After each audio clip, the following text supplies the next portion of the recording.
There's all these theories that this is the Doomsday Comet. It's garbage. It's nonsense. It's releasing codes and frequencies to help humanity evolve. You are your own savior. You are the way. You are the light. You are the truth. And we need to stop waiting for something outside of us to happen. They talked to me a lot about sacred geometry, and in one breath, the original soul of my body from conception to 16 went away, and this 30-foot being made an icosahedron, which is a geometric plate of solids, and came into my heart area and brought me back to life.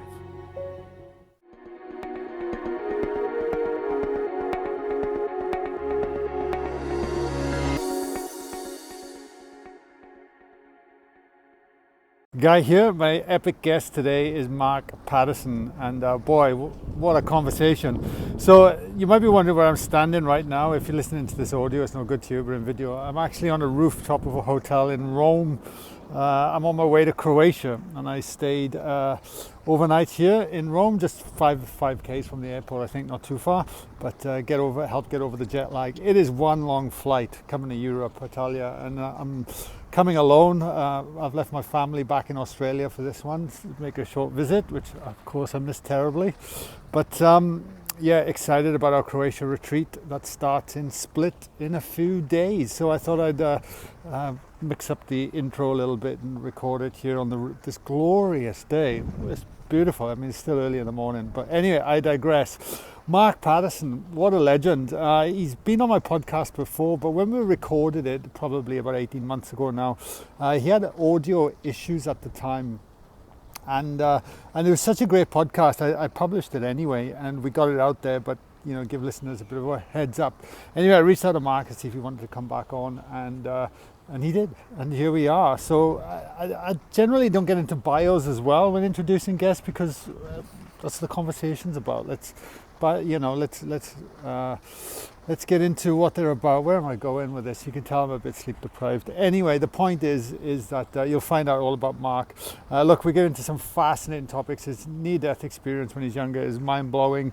His journey is mind-blowing. What he has to say is pretty mind-blowing as well. We get into 3i Atlas as well. We get into what's happening on the planet, and we also get into his opinions and theories around a lot of this stuff. And it's a great podcast. It's very inspiring. I'm sure you'll enjoy it. Wherever you are in the world, please be sure to let me know in the comments below.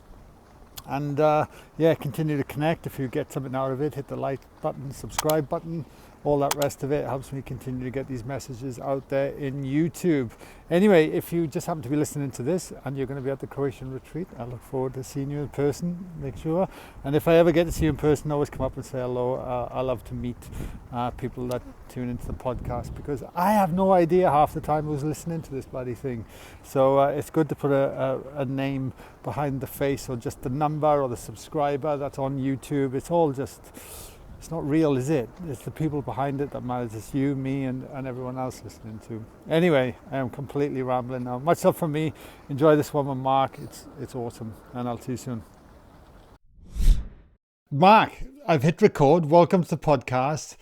Let's go there now, because like we were saying, we were talking off air, and as you're sharing, I'm like, oh, tell me more. And so I've hit record. So we'll get back into your backstory in a sec for people that don't know you, but let's dive in. So you had this experience in January of this year, is that right?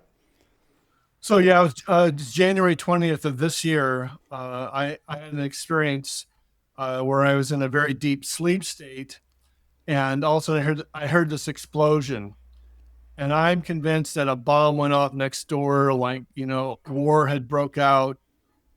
And being a father, all the thoughts are racing through my mind. Where are my kids at? Am I going to be able to get to my kids? Who do I need to call? What's going on? Because the explosion was so loud and so startling that it scared the crap out of me. And then all of a sudden I realized that I'm starting to wake up, and this angelic voice comes to me and explains to me that explosion took place within me. And it was literally my consciousness expanding through time and space. And so here's just really amazing. So to create a high level of awareness, um, I really do feel transcendent at times, but I'm still very human. You can ask my ex-wife; she'll tell you all about it. Um, but so I'm involved in a private group called GERT, Galactic Envoy Response Team, and I posted this dream in the chat group with we got about 13, 14 people. And my friend Allison goes, Mark, you've got to be kidding me, because she had the same experience verbatim the week prior to me. Now, this is what I'm thinking. You know, a lot of people in the New Age, New Thought are talking about this solar flare, the grand solar event that's going to happen, and that's supposed to awaken humanity. And I'm almost wondering, Guy, if the grand solar flare is going to happen on an individual basis, like it happened to me, it happened to Allison, and so other people have talked about it, that maybe the grand solar flare that people are talking about it is an inside job, and that it's going to trigger like a domino effect, you know, like one after the other, people start having these experiences, and then we come together as a collective, as an awakening, because you know, as above, so below, as within, so without. So it's all And to interconnected. me, that feels extremely positive, what you're saying right there. And that really starts to put the emphasis back on us if we want to lean into the things that are coming up for us and actually explore the pains, the traumas, the things that we push under the carpet, to allow that to start to air out the closet, if you like, and allow our frequencies to start to shift, and our body to incorporate these higher dimensional frequencies that are happening on the planet. Yeah, I just think humans, we get caught in this illusion that there's going to be some external event that's going to save us. You're it. You know, you are your own savior. You are the way. You are the light. You are the truth. And you know, we need to stop waiting for something outside of us to happen, because it's the new earth is already within you. The new frequency is already within you. It's a, you know, because this is a reflective holographic universe. Everything is a reflection of what's going on within you, and so you really have to realize that it's always an inside job, and that as as you are in alignment with these new frequencies, the new earth that's already here is going to be revealed to you. It's not that it's out there. The frequencies of the new earth, the new paradigm, the new collective is within you. It's within all of us. And it's whether we are actually in harmonic alignment with it or not. Exactly, exactly. Because it feels like, I'm kind of up to nearly 400 episodes, right, Mark? And I also run my own, we run retreats and events, and we bring people together, and it definitely feels like everyone can agree on, at the moment, we're in this pivotal time in history right now, like where things are Oh, accelerating. Yeah. it's happening. It's I all think we on. can all agree on that, but whether the like you speak about of the solar flares, because I've heard things talked about it, but I haven't explored that too much. But what you're saying to me resonates a Sure. lot. That's the awakening within us, which for me gets me excited. And on that, then, with your experiences, and we'll lean in for listeners why you're coming to these conclusions as well, and from your own journey, because your journey is mind-blowing, by the way. Like I'm looking forward to getting into it, but then with this comet, this 3i atlas, or not a comet, that's actually happening as we speak, there's a lot of talk about what it is, why it's here, the trajectory that it's on, that it's no accident. Like it all seems to be happening in this theatrical space events, if you like, that are all happening at the moment. I mean, what are your thoughts on that as well, that are happening? Yeah, right. Exactly. And like we were discussing prior to recording, I was told my dreams, because I asked about this, and I do get a lot of information in my dreams, that it's not a comet. Comet. It's not a comet. It's not like the Hale-Bopp comet that happened 30 some years ago.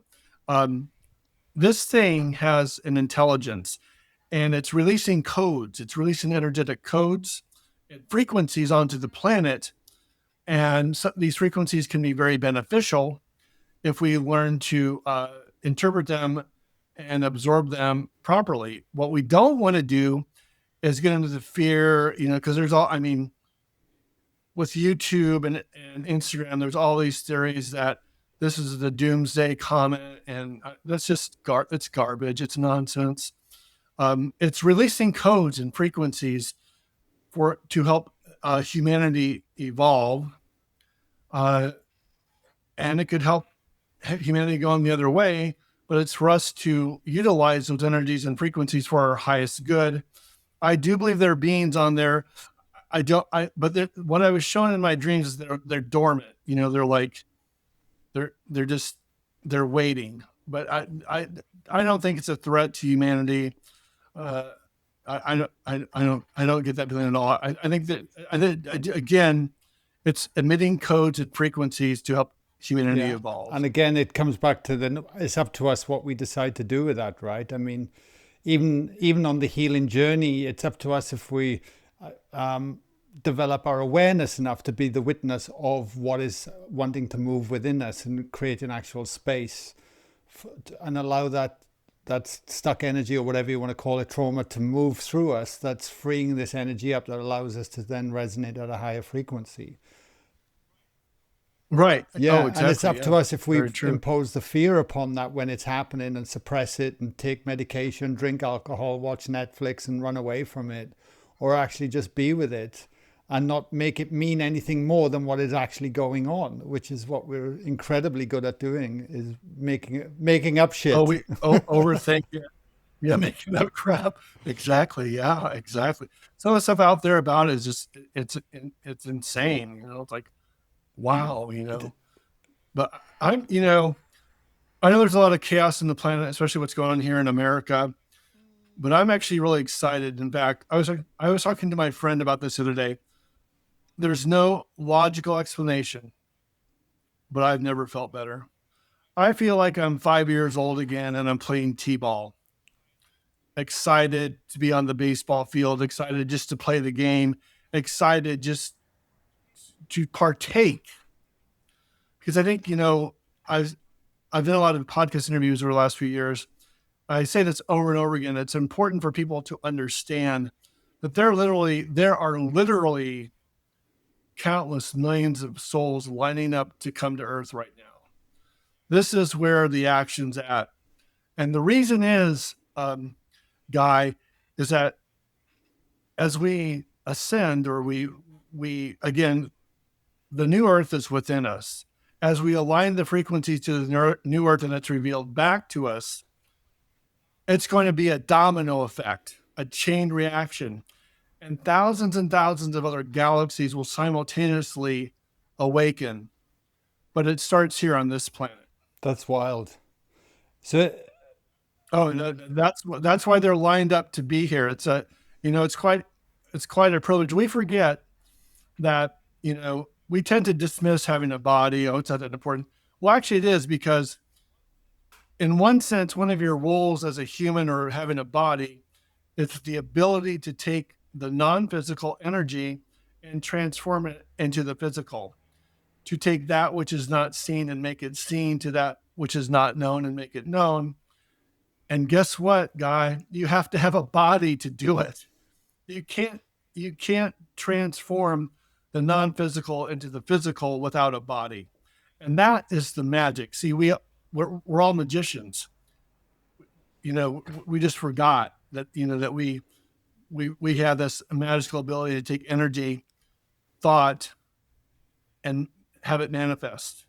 It's a special opportunity. It's amazing, because I get excited by this, because even just on my own journey over the years, I keep leaning in to, is there more? What is the potential? What is the potential of this energy you speak of? And how does that then affect my reality within it?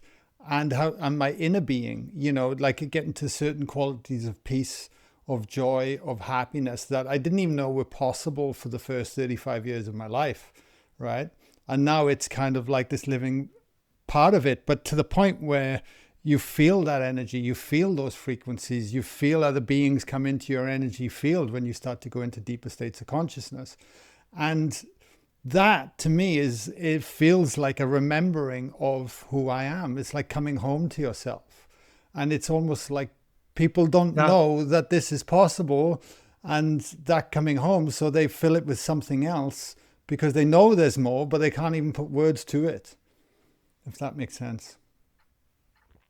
Oh yeah, there's definitely more. I mean, there's a greater part of you that exists outside of you, but the joy, the magic is right here, right now. While we're still, yeah, The power. while we're still on this topic though, just because I want to dive into your experiences in a moment, was I believe you Sure. mentioned on the podcast, correct me if I'm wrong, but the ET contact would reveal itself at a certain point in humanity, knowing that there's other life forms out there, or humanity would know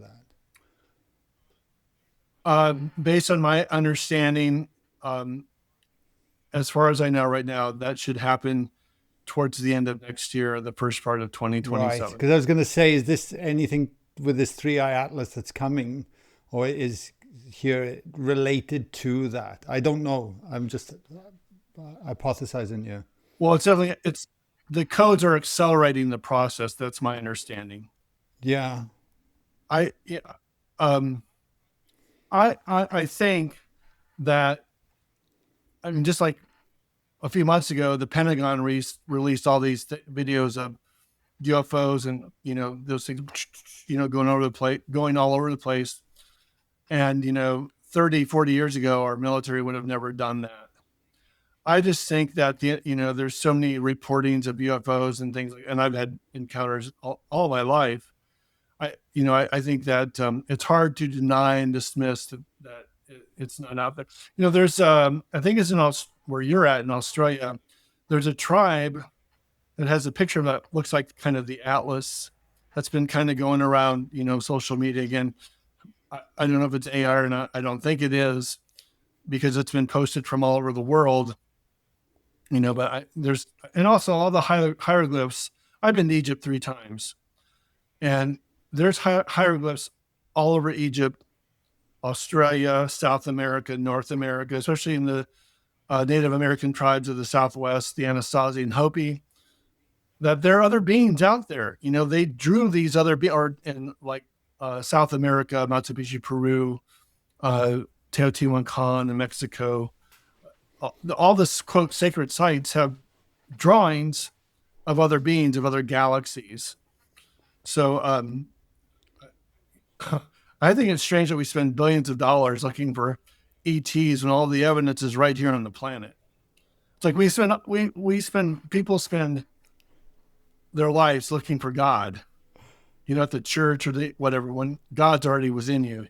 We do everything kind of half-assed backwards I was as going to humans. say that exactly. We're always looking outside of ourselves for the bloody answers, right? It's got to be out there. So we're even looking into the universe and sending probes up, like it's got to be out there, and it's right here all along.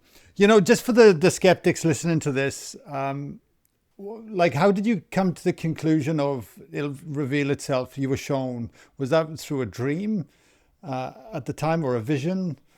You know? So on February of 2022, I was at the grocery store. I don't know if I talked about this the last time I was on, but in February 2022, I was next door at Publix, which is a grocery store.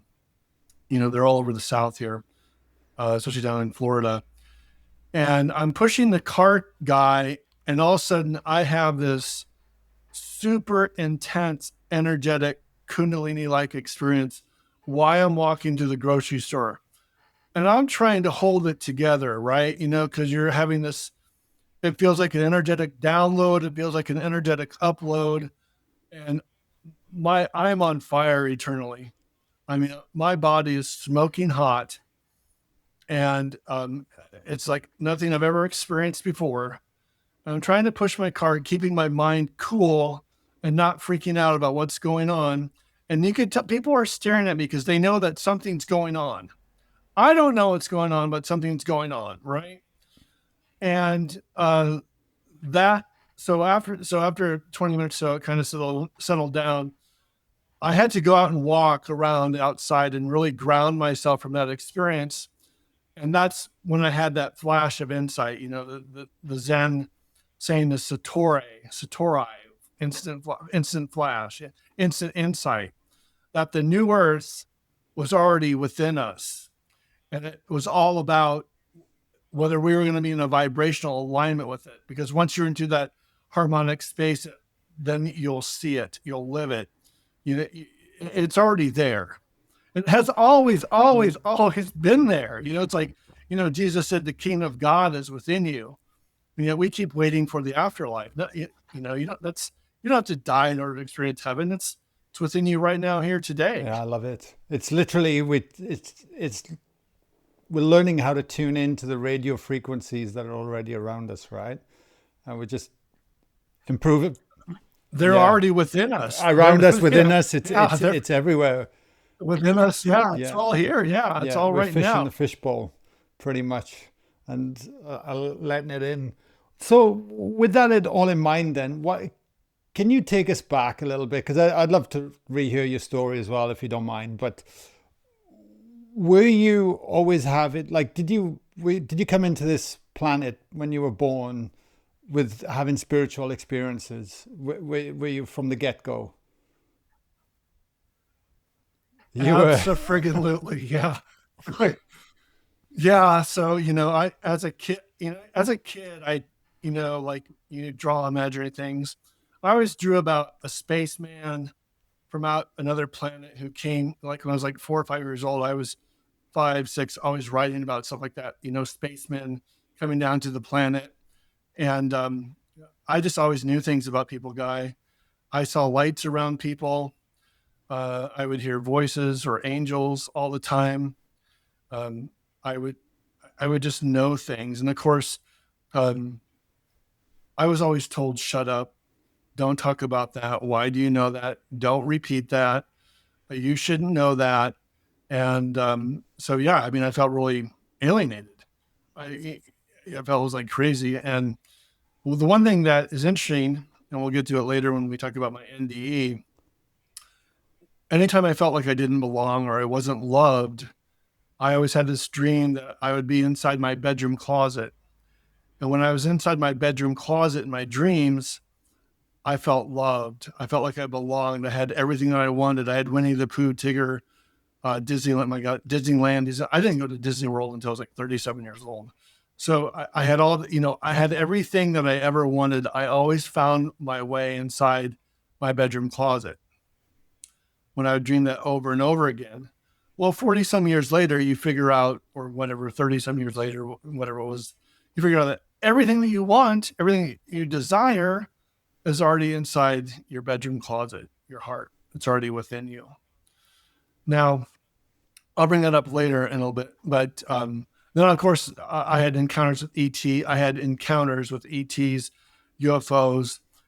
I remember walking, I lived in, I'm from Iowa City, Iowa. I would go outside and I would see the ships, the round ships, like there may be close encounters of the third kind, identical to those. And of course, I'd go to my mom, come out, they're here, come on. And she'd come outside and she couldn't see them. So you could see them and your mom couldn't at the same time? At the same time, that's correct. It's like, the Native Americans tell the story that when the settlers first came to America, they didn't see them because there's no reference point of reality for them. So there's no idea what they were. So they couldn't see them, or they were just at a different vibrational rate. So my mom wouldn't see them. And of course, what the hell are you talking about, Mark? What? And then, of course, she wouldn't come out anymore, no matter how many times I would see them. And sometimes they would like fly right above me, and then they would form like a little ball of light, and then, they were gone again. That interdimensional travel thing that they do. They have the flux capacitor guy.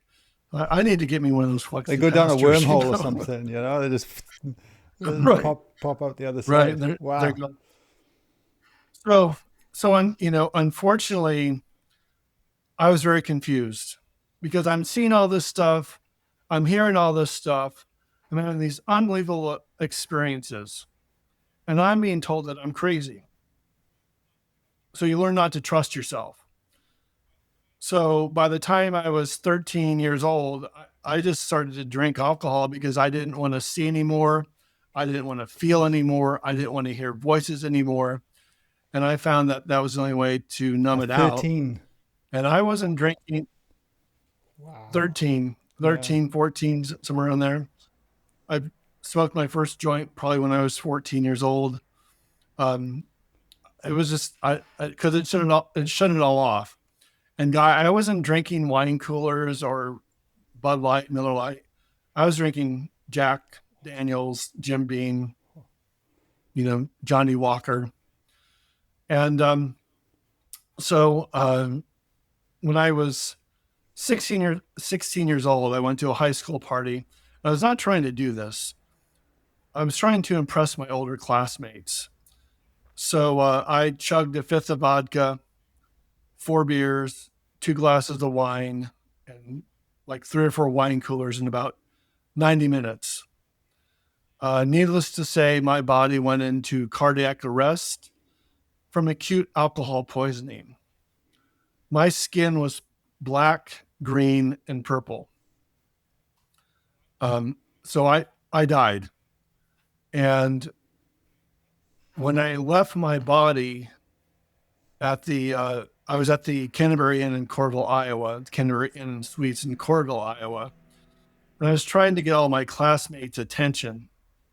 And of course, my cries for help fell upon deaf ears because they can't hear you. And anyone who's had a near death experience guy will tell you that when you first leave your body, it's frightening because you're like, oh, what the hell is going on here? And then my grandfather, Russell, who passed away when I was about 2 or 3 years old, he came to me and he says, Marcus Aurelius, because that's what he called me when I was a kid, says, you're going home now. Oh, great. Boy, Mark, you messed that one up. Good job. So then we went into the light. And you hear the Elohim, the angels that sing hymns to God. They talk about in the Bible, the Elohim. And God, there's so much love. There's so much love for us. The love, the comfort, compassion, forgiveness that heaven has for us. I can't put into words. And then there were about 7 angels. They were 14 feet tall each. They were female in appearance. And there was like, to me, it was like the movie Star Wars, The Empire Strikes Back, the city of the clouds. It's kind of what it was like. And there was a hologram of my life, like a table, holographic table. And, there's no judgment, there's no hell, but you do this thing called a life review. And you also experience like if you inflicted pain on someone else, you experience that from their perception and you feel what they felt. And that's to get you to a state of compassion and forgiveness and non-judgment. So anytime that I was angry, resentful, or blamed other people, the angels asked me, how does that relate to love? And everything in life is an opportunity to express love. Forgiveness means for giving your love away, no matter what happens to you. If you're always out getting the Rolex and the Jaguar and the houses, and don't get me wrong, material things are important. If you're always out for getting those things, you are forgetting who you are. And then they introduced me to a being that was about 30 to 40 feet tall, who had all this love for me. And he was like a giant, and the Bible talks about in those days where the giants saw that the wives of men were fair and took them as their own. The children that were born of them were men of great renown and great strength. And they talked to me a lot about sacred geometry, healing through sound, frequencies, and the Melchizedek priesthood. And in one, I guess, breath, you would call it, um, the original soul of my body from conception to 16 went away with Russell, and this 30-foot being made an icosahedron, which is a geometric plate of solids, and came into my heart area and brought me back to life. So, in New Age terms, I'm a walk-in, but I really think now, after I've studied all this for many, many years now, and there's a book by Barbara and Brennan called Hands of Light. It's on page 262. And it says future lifetimes can be placed in the auric field at the beginning of birth and can be taken on at the completion of a lifetime if an individual so chooses. So, in a sense, an aspect of me from the future came back through time and space to be here now. Wow, that makes a lot. First of all, Barbara Ann Brennan comes up a lot on these podcasts. She's a legend from what I understand. Yeah, Great yeah, book. yeah. I've got a copy of it actually myself. Wow. So, yeah, so Guy, I always joke and I say that I evolved 5 lifetimes with the fifth of vodka. Don't try that at home. You may not get the Yeah, same results. totally. God, there's so many questions. Which direction to go in? So first of all, um, you talked about sacred geometry and also Melchizedek. Is that how you pronounce it? Melchizedek Melchizedek priesthood, yeah. priesthood, who's come into my fields a few times. But are you able to do you know much about him and that relationship with sacred geometry and his teachings? Drunvalo Melchizedek, who brought the flower light teachings really to the planet in the Uh-huh. last 30 years or so. He and I lived in Sedona, and I'd run into him all the time. But according to Drunvalo and others, Melchizedek, the priesthood, they are the timekeepers, they are the gatekeepers. They're the ones that control uh, the timelines. And the Bible says Jesus was like Melchizedek, and thou forever shall be a priest of Melchizedek. And just like we'll say that so and so, that John here is like Michael Jordan, or Kevin plays basketball like Michael Jordan. And so when they said Jesus is like Melchizedek, it often makes me wonder: was Melchizedek the king of kings, or the true kings? If he was just like an aspect of that, because there was a very specific caste system that they showed me, like a hierarchy. And in one sense, that was done so I could understand it. But in the other aspect is that we're all one. There really is no hierarchy. Does that make sense? Sometimes, like angels and guides give you information, they tweak it just so that we can understand it, but it may not be The 100% absolute. correct. Yeah. Yeah, no, it does. It does. And the questions I have for you then, when that happened, did you know you were dead? Or was it just like, did you know you were dead when you were, I know it's random, you're like, Oh oh my yeah. God, I'm dead. I'm getting shown around. Or was it like you just woke up in this other reality? What the hell's going on? Or could you recall the moments up until, um, you died from the alcohol? All the above. I mean, I knew that I was dead. I was told, my grandfather Russell says, "You're going home now, Mark." And when your skin is black, green, and purple. Right. So you saw that. You saw your dead body. You're standing there next to it. Well, I was aware. Or, Right, right, right, right. Yeah. So, and then, and then, you know, you come back to life, and it's like a bolt of lightning. Like, because the amount of energy that it takes to awaken a dead body is pretty phenomenal. I mean, it's like a bolt of lightning hitting. It's pretty intense. So, all right. So so I passed, right? So I was 16 years old. And then shortly after that, I was with my friends in Wisconsin, Sturgeon Bay, Wisconsin, Door County. And because people always ask me, well, did it make you any different? Did you notice the difference between four and, well, it made me more psychic, which is kind of as a teenager, that was kind of, it made me more psychic. Which was the last thing I wanted as a teenager. So we're in Door County, Surgeon Bay. We just got done playing baseball. I was a pretty good baseball player. And I was with my friend Peter. And one morning I woke up and I went to Peter's mom and I said, you need to call your daughter, Peter's sister, and tell her not to come up. And she was like, well, they're getting married. We want to see them. She's ringing up her fiance. It's like, no, you don't understand. She can't be here right now. And they kind of blew it off. And then that night I was like, look, you need to call your daughter now. Tell her not to come up. Well, Guy, they got pretty distraught with me. They sent me home on the Greyhound bus the next morning back to Iowa. Unfortunately, Guy, their daughter was killed in a car accident on the way up.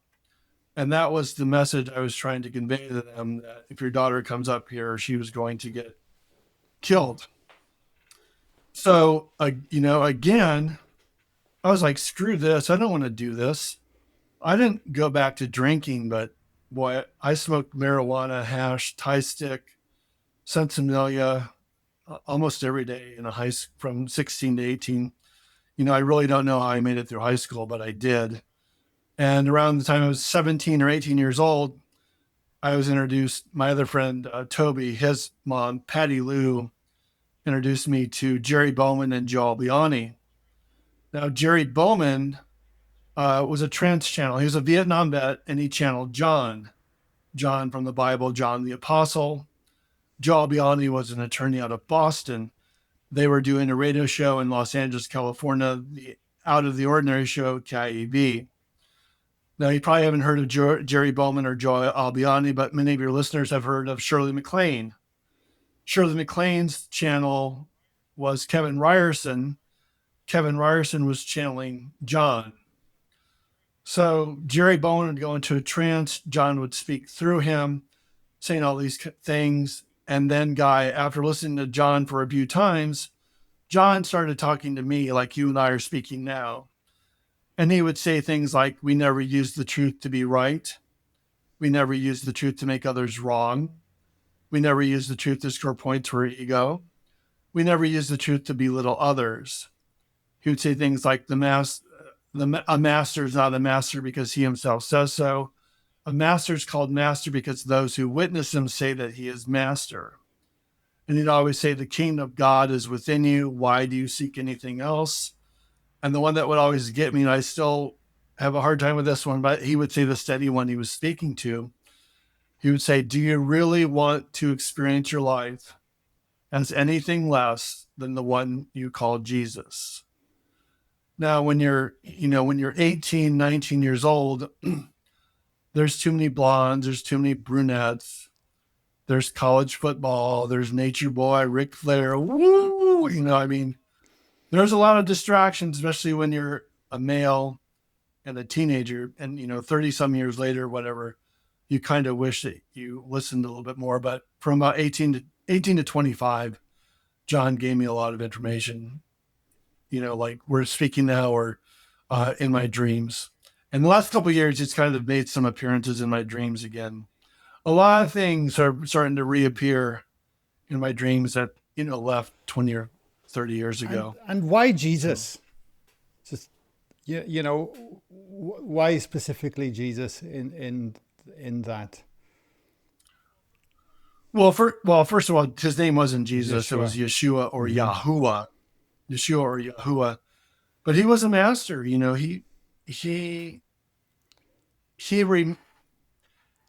remembered that he was God, or that God was within him. And he demonstrated that to the greater ability than anyone else that we're aware of. Doesn't mean they're not out there, just more was written. Unfortunately, the church really twisted everything in the name of the masculine polarity, the masculine power. They really distorted who he was and what he taught about. He wasn't white. He would have been very olive, dark complexion and skin. No, thank you. Because like it's almost like what we were speaking about at the start.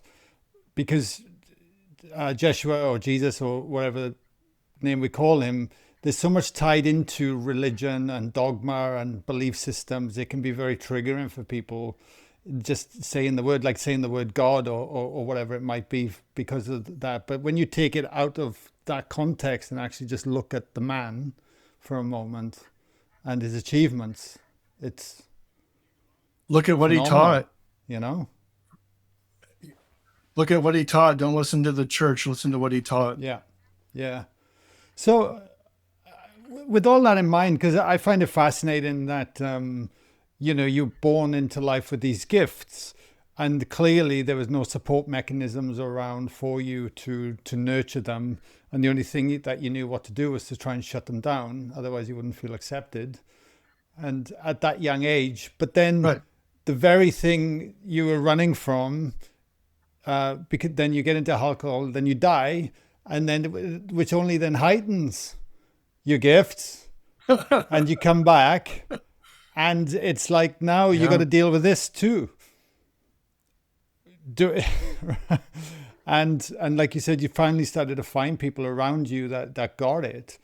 But my question for you is in that, do you think or do you feel that was part of your soul's contract that you were to come in and actually die and actually then come back because somehow you managed to cope with the amount that was put upon you, which is a Oh, lot at such a young absolutely. Yeah. age.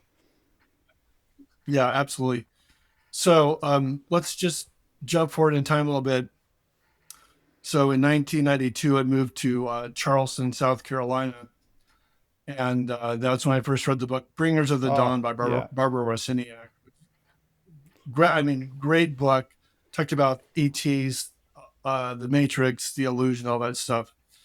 And at the same time, a friend of mine gives me the Flower of Life videotapes with Drunvalo Melchizedek, which is about sacred geometry, Flower of Life, Egypt, the Fibonacci spiral, the phi ratio, on and on and on, frequencies and things like that.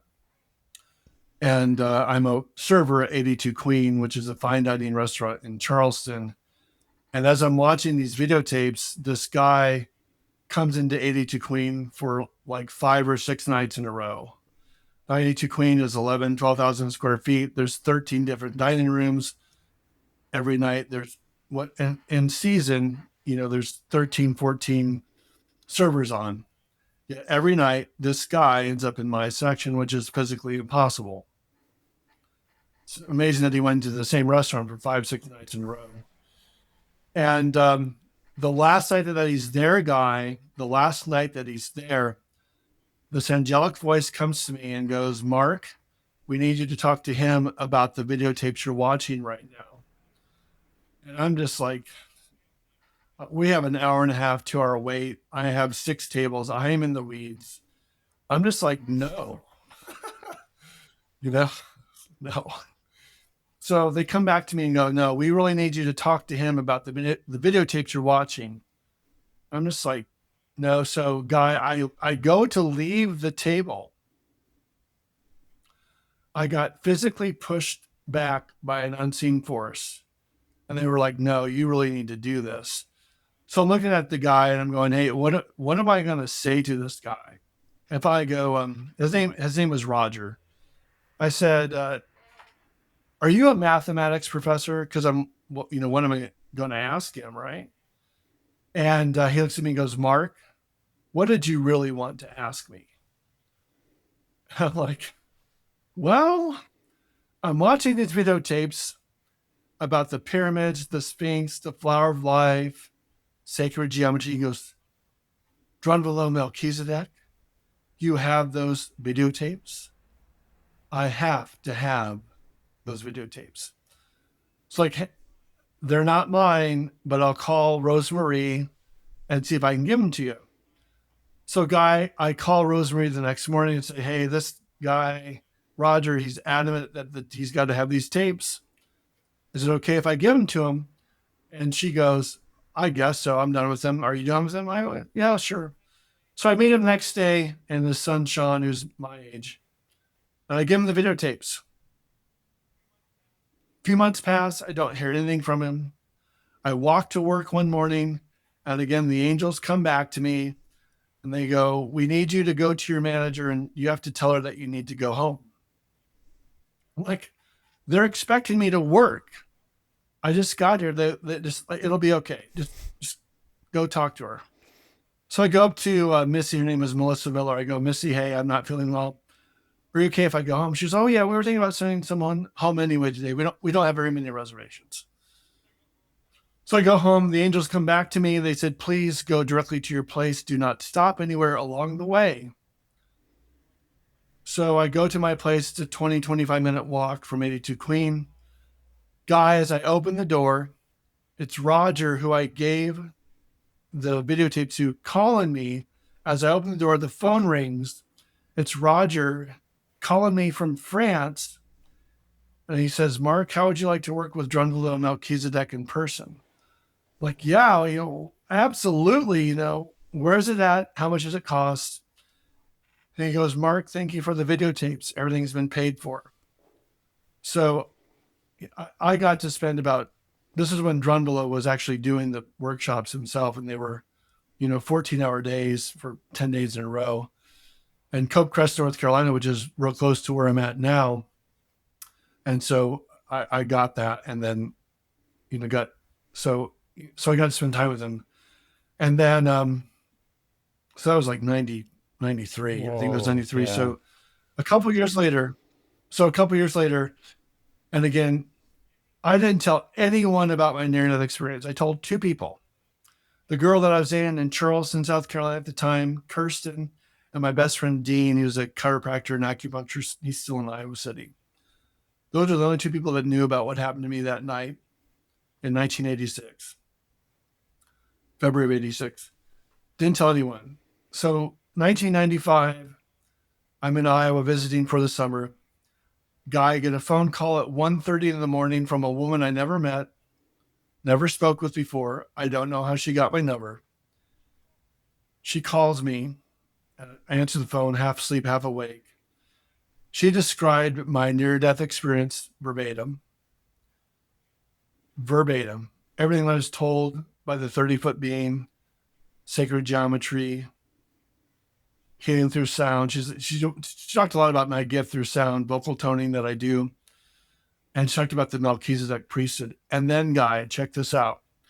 She said that when you were a kid, you always used to dream about your bedroom closet, that you would go inside your bedroom closet to when you needed to feel loved or secure. And so I was just blown away by it. And then she's like, oh, by the way, I need to tell you something else. Okay. Sure. She goes, you're thinking about going back to Charleston, aren't you? I go, yeah. She goes, you're not going there. You're going to go to Las Cruces, New Mexico. You have to go to undergraduate and graduate school there. No, I'm good. I don't know anything about Las Cruces. I'm going back to Charleston. I just called the restaurant owner, Harvey Poole. Everything's set up. I'm going back to work there. I love Charleston. I still love Charleston.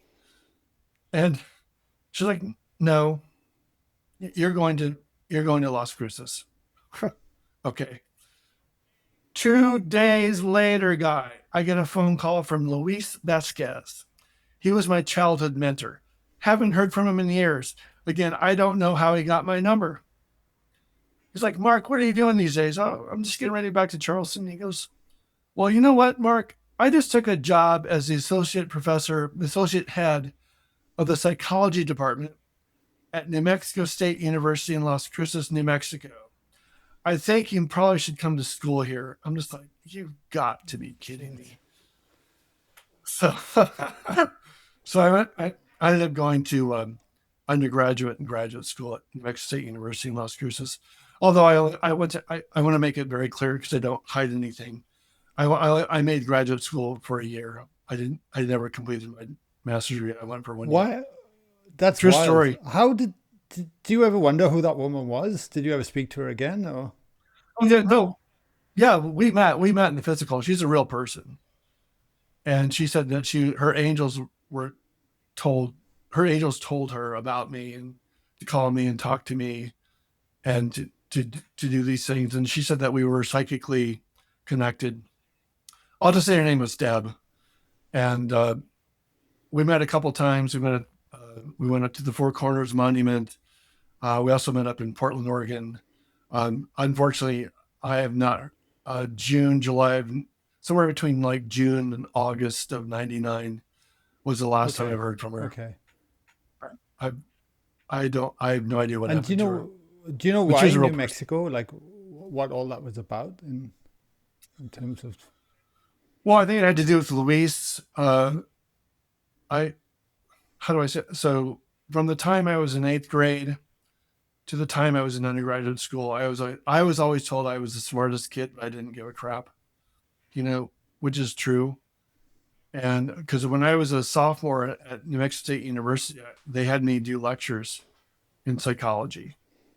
And, you know, this is why I didn't make it through graduate school because I was upset because I was like, I said, you professors are wanting me to do your research. You're wanting me to write your papers so that you can get published. You're wanting me to do all the work so that you can advance your career. I want to advance me. I don't want Mm. to. And there was just a mutual agreement that I was not an ideal grad Yeah. student. Yeah.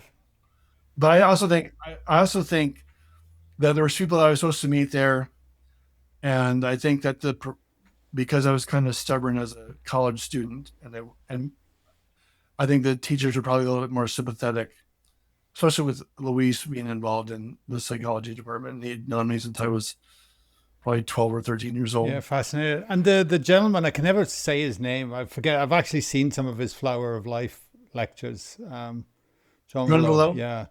What would you say for people listening to this? Because did you do his 10-day uh, workshop? Yeah. Yeah. I did the whole thing. It was like 14, 15 hours a day. It was intense. What What were the It was a lot of main information. take home points from that? Because I started to drop into it on Gaia years ago because they put some up on there, and I was like, wow, this is deep shit, man. Like Oh yeah, it's deep, intense stuff, and because he talks about the fall of Lucifer and Christ, and the all the the weird stuff, and the Anunnaki, and how they created us and they altered our genes. Well, I guess the thing is that there is a higher intelligence that we call God, and this higher intelligence has a tremendous understanding of mathematics.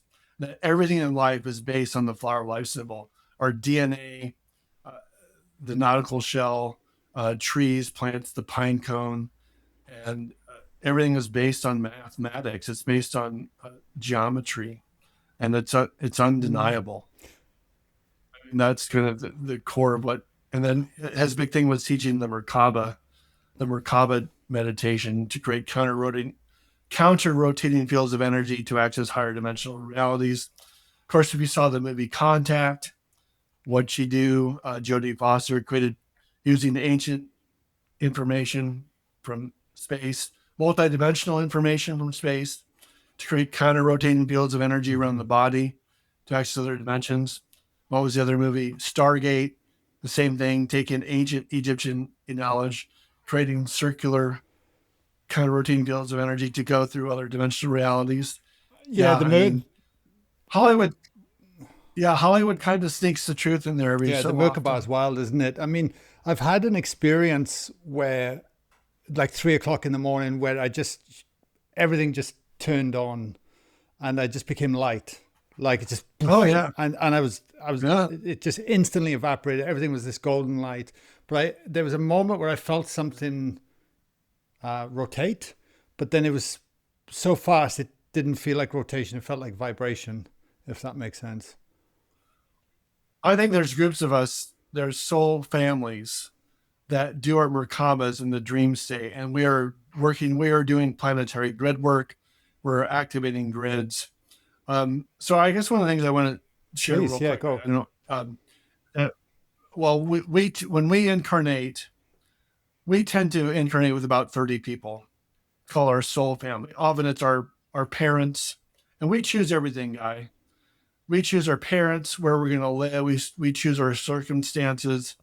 Psalm 139:16 says, "Every day, every moment, every action, every deed was recorded in your book before a single day had passed." Of course, the book is referring to the Akashic records. So our lives are really, we plan all of this out.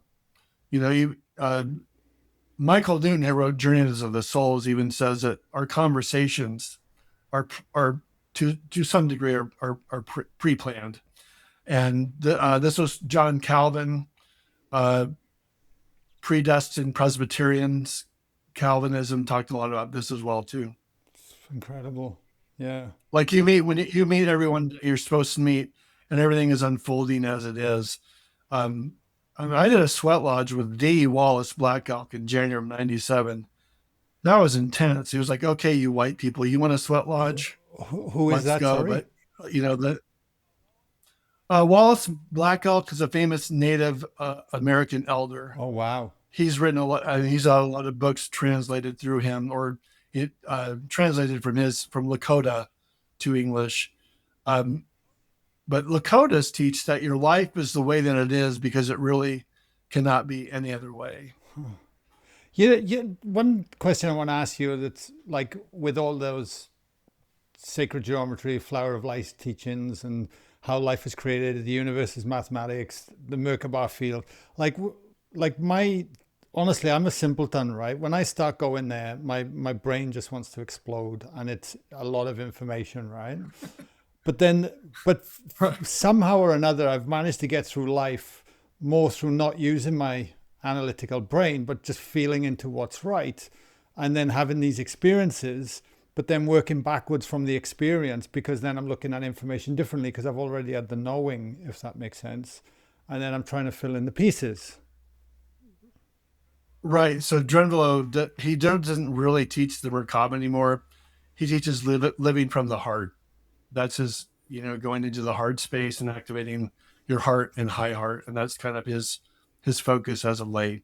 But I think the last time I saw him was Right. 2016, Yeah. 27, So I guess the around there. point the We used to run into each other all the wow, how time in cool. Sedona. He'd be a good guy to hang out with a coffee, wouldn't he? Have a yarn. So I guess there's a lot of things going, but one of the things I just last month I had a profound session with a lady that does a lot of energy clearing, and one of the things that came to me was to create this. I'm so excited about this.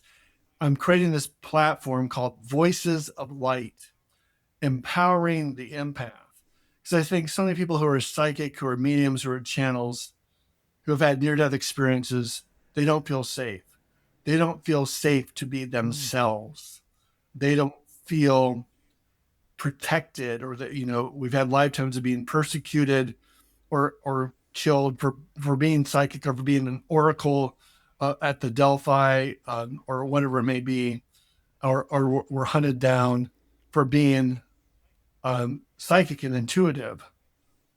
And so this platform is called Voices of Light. Well, that was the name that I was kind of given. It was Voices of Light, empowering the empath. It's going to be an inspirational podcast. It's going to be a private community. Then we're going to evolve into storytelling workshops, because the most important thing for me, guy, is that your story gets heard. You need to be heard. You have a voice. Your voice is meant to be heard. You don't have to hide anymore. You don't have to suppress who you are. You don't have to dismiss your gifts anymore. See, guy, no one benefits from you playing small. No one benefits from you being broke. No one benefits from you not being in your power. No one benefits from you not claiming who you really are. And it's so important for you to have a voice, to feel safe, that you can share your voice. And this is what I'm doing. It's called Voices of Light. It's going to be a platform. It's going to be a community. I will have guest speakers. I have you on the program. And it really is about people who are psychic, intuitive channels, giving themselves permission. You have to say, no matter how many times someone says no to you, refuse to say no to yourself. say yes to you, say yes to being who you are. And that's what I want to create, a safe environment for people that feel they can finally share who they are without fear of being shamed or ridiculed, like I was I as a bet, kid. mate, that's epic. That's epic. Well done. No, truly, like it's so Yeah, needed. And, and I think that the amount of closet people that are out there that there's no one in an infrastructure to go, you get me. We see it all the time here in Australia, right, right, honestly, because we got 100 at our event at Wellington the other week, right? For the day. right, right. And the one thing that came through was like, oh my God, I would never have guessed him over there or her over there would be at an event like this, and it's so needed. So I think it's great what you're doing, mate. Yeah, so yeah, the Voice of Light program, inspirational podcast community, the writers, the workshop, the writers, storytelling. We've lost our art to be storytellers in the Western culture. Storytelling workshops, and then there'll be Voices of Light for children, which is really really needed because people don't listen to children enough. Right. And then at some point, there'll be a Voice of Light international choir, and then I'd like to be able to do it to go places all over the world where you have actually live events where you interact with people. But I mean, I think this really has the potential to be huge, to be a real I don't game doubt it. When changer. you're launching it, mate? Thursday, I really have to sit down and look at some of these community platforms, like the one that just comes to my mind. I don't want to do Facebook groups, but Yeah. School, SKOOL. That's the one that seems to really be kind of nudging. I got to see how it lays out and what you can do and what you can't do with it. When it's, and I'm probably gonna have to go to YouTube and say, well, what does it look like? And go, there's a mind one and there's some other ones, and kind of get, what is the best alignment for what Yeah. I'm trying to do. Mate, last question Is for it? you on all that. Sure. And I no doubt we'll have links in the show notes for people so they can just reach out to you directly once they've watched this podcast and stuff like that to find out more about that, what you do in the platform you're building. But I don't know what I'm doing anymore. it's the best place to be. That's place to be, right? Totally. If I knew what I was doing, I'd be, yeah, I got no idea. I would just kind of just keep leaning in. That's all I keep telling myself. Just keep leaning in, exploring. But with all that you've experienced so far and where we are on the planet right now, this amazing time in our evolution, which I truly believe, like it's just fascinating to be a part of all of this. Any last words for people, around that? What's coming, where we're going, how we take self-ownership, like, before we wrap up this podcast, is there anything you'd like to say on it? Well, if you ever, I'm observing this. You do that a lot. That's like a technique from quantum healing, Oh where no, you I processing information. sometimes as energy moves, I have to gulp. Right, So right. I'm Right. That's I pull right. my head What away. that's from quantum healing There you technique. go. Um, so if you ever watch like American Idol or The Voice, they tell people, the people that win, I don't know, maybe they're rigged, maybe I don't know, but they tell contestants over and over again, you have to take ownership of your gifts. You have to embrace your gifts. You have to give yourself permission to be you. There is nothing friggin' wrong with you. You have done nothing wrong. It's not your fault. Society, the conditions, the programs, they're all bull, right? You have to believe in yourself. Self belief. Oh my God, God. I wish I had the confidence that I do now back in my 20s. It's like, but it took me that long to get there, but you really have to believe in yourself. But the most important thing is God. Whatever you think God is, that being, that compassion, that forgiveness, that love is within you. right now today. It's right here. There is no out there. There's no external thing that's going to save you. The ETs are not coming down to save you.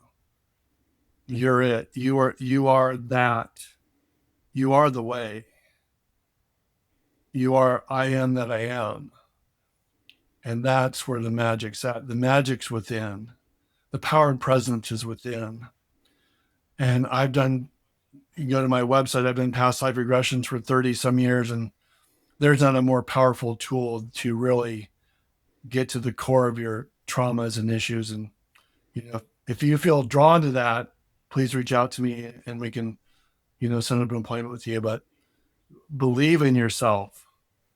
You are that child of God in whom it is most pleased. Stop dismissing things. Stop dismissing what you know. Stop dismissing what you see. It's okay to be powerful. It is okay to outshine other people. It's okay to let your light be Absolutely. So I heard once, don't let anyone dim your light. I can't remember who said that, but some of it around those. Absolutely. What website? Can you just say it out loud, Mark, so people know where they can go? bright. Yeah, sure. My website is MARK dash Patterson, Patterson. That's Mark, MARK dash Patterson, Patterson.com. If you don't put the dash in, you'll get a famous jeweler in New York City. I love it. Mark, look, what a conversation, mate. Thanks so much for coming on back on the show. It's Oh, you're welcome. I'm glad we got it to work better this time than last 1000%, time. mate. Yeah, brilliant. Absolutely brilliant. I really appreciate it. Yeah, it's going to get quite a response, I reckon.